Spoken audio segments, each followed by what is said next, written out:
The marble lobby felt cavernous at midnight, its silence heavy enough to choke Evelyn's breath. She leaned against the cold wall, her heels clicking softly on the polished floor as she shifted her weight. The clock above the concierge desk glowed red. Daniel was never this late. He had promised her he would be home by 10. Her phone screen showed no new messages. A dull ache pressed at her chest as she tried to steady her breathing. Every sound seemed magnified. The hum of fluorescent lights, the faint buzz of electricity in the elevator shaft. She tightened her coat around her, whispering under her breath, "You said you'd come home, Daniel." "Where are you?" The elevator bell chimed. She froze, her stomach lurching as the metallic doors slid open. Empty, no husband, no briefcase, not even the echo of movement. Only silence. Yet something about the stillness unsettled her. The air inside the elevator felt wrong, colder than the lobby, carrying a faint metallic tang she could almost taste. Evelyn stepped closer, peering in, her reflection fractured in the mirrored walls. The buttons glowed faintly, as though pressed by unseen hands. Her pulse quickened. She hesitated, then reached out, fingers trembling before pulling back. The concierge coughed from his desk, startling her. He asked, "Waiting for someone?" His voice carried a weight that made her flinch. She nodded quickly, but her eyes never left the elevator's hollow interior. The doors began to close, groaning on their tracks. For a fleeting second, Evelyn thought she saw something shift in the mirrored panel, a shadow that wasn't hers. Her throat tightened, words caught between disbelief and fear. The elevator shut with a thud and Evelyn's phone buzzed. It was a message from Daniel's number. "Don't wait by the elevator." The message on Evelyn's phone burned in her hand. Her chest tightened as she stared at the elevator doors, still closed after the uneasy glimpse she'd caught of her own warped reflection. The hum in the shaft deepened again, and the metallic groan returned. With a reluctant step, she approached as the doors peeled apart. This time, the sight inside made her stagger back. A briefcase sat in the center of the floor, its leather skin torn. The edges darkened with fresh stains that spread across the silver surface beneath it. Blood. Her breath caught. Her knees weakened. That was Daniel's briefcase. She recognized the worn brass lock he had once polished compulsively before important meetings. Her hand lifted as if pulled by some invisible string, trembling inches from the handle. She whispered, "Daniel, what have you done?" The word cracked in her throat, a plea more than a question. The concierge rose from his chair, his shoes scuffing against the floor. "Ma'am, are you—" He stopped mid-sentence when he caught sight of the case. His eyes darted to Evelyn, then back to the elevator. He muttered something under his breath and retreated as though distance might protect him from whatever cursed the object. Evelyn forced herself forward. Her fingers brushed the leather. The surface was sticky, cold. The faint metallic tang of blood curled into her nose, making her gag. For a moment, she thought she heard a muffled thump echoing from inside the case like something alive struggling to be free. She snapped her hand away, clutching her chest. The elevator's overhead light flickered, casting the briefcase into shifting fragments of shadow. She wanted to scream, to run, but her body refused. Then her phone buzzed again. Another message. "If you open it, you'll never see me again." Evelyn dragged the briefcase into her apartment, her hands shaking so violently she could barely turn the key in the lock. Once inside, she shoved it beneath the hallway cabinet, covering it with her discarded coat. She couldn't bear to look at it again. The silence of the apartment wrapped around her like a noose. She poured herself a glass of water, her reflection in the kitchen window pale and drawn. The words from the message echoed in her mind. "If you open it, you'll never see me again." Hours passed. She sat on the sofa, staring at the blank television screen, unable to sleep. At first she thought fatigue was playing tricks on her. A faint murmur drifted through the walls, like neighbors speaking too softly to catch. She leaned forward, straining to hear. "Evelyn." Her name, carried on a whisper, froze her to the bone. She shot upright, eyes darting to the dark corridor. The voice was unmistakable, Daniel's. "No," she whispered back, clutching her arms. "You're not here. You can't be." The sound grew clearer, a low voice threading through the plaster and wood as though the walls themselves were speaking. "You shouldn't have taken it. You should have left it where it was." Her breathing quickened. She pressed her ear against the wall, her heart hammering. The chill of the plaster seeped into her skin. A shadow passed behind the frosted glass panel by the front door. She stumbled back, knocking over the glass on the coffee table. "Daniel, is that you?" she cried, her voice cracking. The corridor light flickered, plunging the apartment into fragments of shadow. From the cabinet came a soft, metallic click, as if the briefcase lock had moved on its own. Evelyn clamped her hands over her mouth, paralyzed with terror. The night dragged itself into morning, though Evelyn had barely closed her eyes. Every creak in the flat had sounded like a whisper, every flicker of the light like Daniel's return. By the time the knock came at her door, she was sitting upright on the sofa, still in the clothes from the night before. 3 sharp raps. She froze, pulse racing. Gathering what little courage she had left, she opened the door. A man stood there, rain dripping from the brim of his coat onto the doormat. His face was lined, eyes sharp despite the weariness they carried.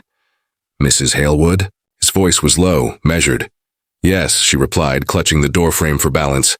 "I'm Detective Inspector Harris. I need a word regarding your husband." The sound of Daniel's name made her stomach twist. She stepped aside, her voice strained. "Of course.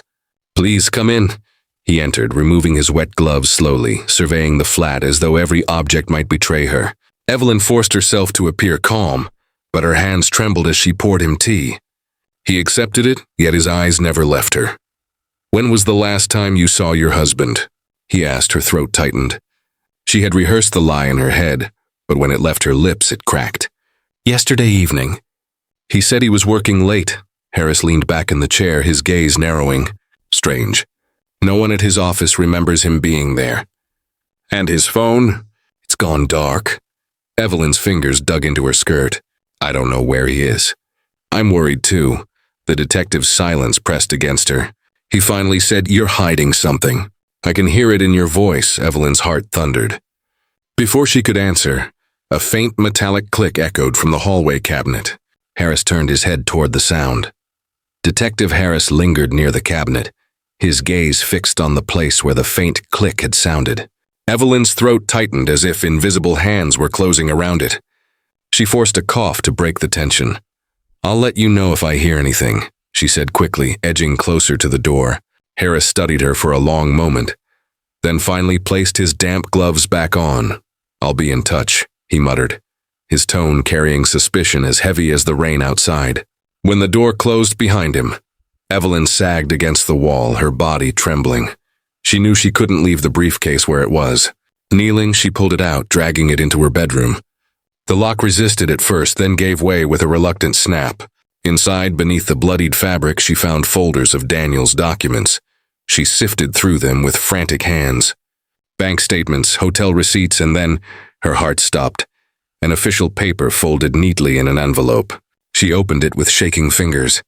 A marriage license, dated 3 years before her own wedding. The name beside Daniel's was unfamiliar. Clara Whitcomb. Evelyn's stomach twisted violently. She pressed the paper against the table, her reflection caught in the mirror above. Her face fractured by the crack in the glass. "You lied to me, Daniel," she whispered, the words breaking like shattered porcelain. The candle beside her flickered, throwing jagged shadows across the room. She gripped the license so tightly it crumpled in her hand. If Daniel had another wife, where was she now? Was she alive? Did she know about Evelyn? Before Evelyn could catch her breath, her phone lit up with a new message. A single name appeared on the screen, Clara. Rain hammered against the cafe windows, streaking the glass like claw marks. Evelyn sat hunched over a cold cup of coffee, her coat damp from the walk. She clutched her handbag tight, the crumpled marriage license hidden inside like a forbidden relic. The door opened, and Clara Whitcomb stepped in. She was striking, but not in the way Evelyn expected. Her beauty carried sharpness, a guarded edge. Clara scanned the cafe, her eyes settling on Evelyn with unsettling precision. "You're Evelyn," she said flatly as she slid into the seat opposite. Evelyn's voice caught. "You knew about me?" Clara gave a bitter laugh. "I knew he would do it again. Daniel doesn't know how to stop lying." Their words hung between them, sharp and cold. Evelyn reached into her bag and placed the license on the table. Clara didn't flinch. "He never divorced me," she murmured. To him, marriage was just another game, a way to control. Evelyn's stomach turned. He told me he was loyal. He told me I was everything to him. Clara leaned forward, her eyes darkening. Did he tell you about the bruises he left on my arms? Or the way he locked me in our flat for hours when I questioned him? He's not just unfaithful, Evelyn. He's dangerous. Evelyn shook her head, tears threatening to spill. I thought he loved me. He never loved either of us, Clara replied. Her voice dropped to a whisper. He feeds on fear. That's how he keeps control. The question is, where is he now? And what does he want with us?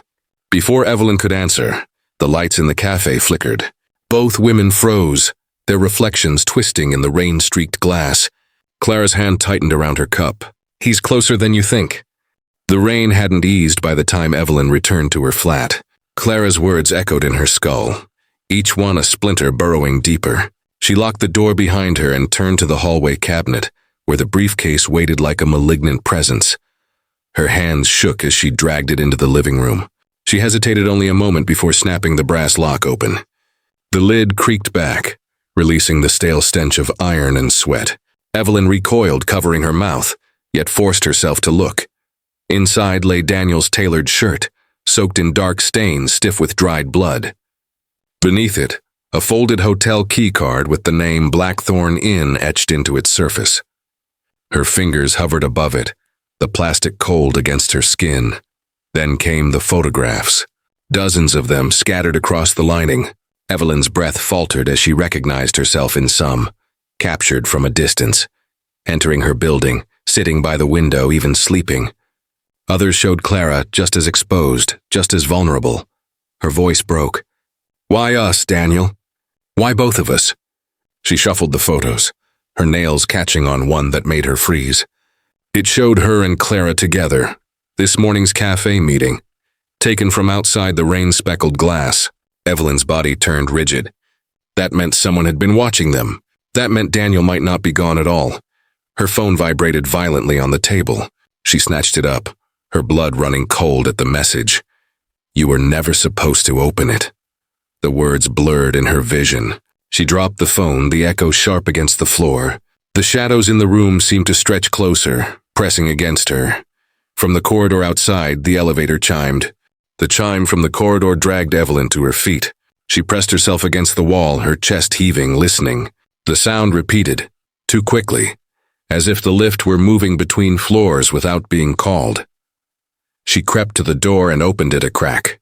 The hallway was drenched in the sickly glow of flickering bulbs. At the far end, the elevator doors slid open with a metallic groan. Empty. Then they closed again, only to reopen 2 floors below. The pattern repeated floor after floor, as though something unseen was summoning it. Evelyn's phone buzzed again. A new message. Don't watch the lift. She dropped it onto the carpet, her hand trembling. Footsteps echoed in the corridor, slow and deliberate. She held her breath, eyes fixed on the elevator. No one emerged, yet the marks on the floor told another story. Wet prints trailing from the threshold and vanishing halfway across the hallway. Behind her, the door rattled with a sudden knock. She spun, her heart thundering. When she opened it, Detective Harris stood there, rain dripping from his coat, his expression grim. You look like you've seen a ghost, he said quietly. His eyes flicked past her to the elevator still shuddering open and closed. What's happening here? Evelyn struggled for words. It isn't just me. The lift, it moves on its own. I keep hearing footsteps. Harris stepped inside, his voice low but firm. Buildings don't play tricks, people do. And I think someone in this place doesn't want you finding the truth. As if to answer him, the elevator groaned again, the light inside stuttering violently before cutting to black. The blackout spread through the building like a suffocating shroud. Evelyn lit a candle, its weak glow trembling across the walls. Detective Harris had gone to check the fuse box, leaving her alone in the silence. Every creak of the floorboards above sounded like someone pacing. A knock at the door broke her stillness. She opened it cautiously and found Clara, soaked from the rain, her eyes wild. Without waiting for permission, Clara pushed inside. We need to talk, she whispered, her voice hoarse. Evelyn stared at her. Now, in the middle of this? Clara shook her head violently. You don't understand. What happened to Daniel? It wasn't an accident. It was me. The words cracked through the room. Evelyn's stomach churned, her grip tightening on the candle. "You're saying you killed him?" Clara leaned in, her face pale, the flame slicing shadows across her features. "I tried. That night I told him to meet me here. I led him into the lift. I wanted to end it, to be free from him. But I couldn't finish it. I left him there alive, swearing, spitting, promising he'd destroy me." Evelyn's breath quickened. "Then where is he? Where has he gone?" Clara's eyes darted to the ceiling, her whisper barely audible. "This building feels wrong. I hear him in the walls. I think he never left. Either his body is hidden here, or something else walks in his place." The stairwell groaned, as if someone heavy moved above them. Evelyn lifted the candle toward the sound, her skin prickling. A figure shifted in the darkness at the landing, tall and still, watching. Clara clutched her arm. "He's here." The stairwell remained still after the shadow vanished, but Evelyn's pulse hammered so violently she thought it might burst through her ribs. Clara clung to her, trembling, when a low hum reverberated through the floor beneath them. The sound was unmistakable, the lift grinding into motion. Both women froze. The building was dark, the power unstable, yet the elevator shuddered to life. The candle in Evelyn's hand flickered wildly as she whispered. No one called it. From below, the groaning of cables rose, slow and deliberate, dragging something upward.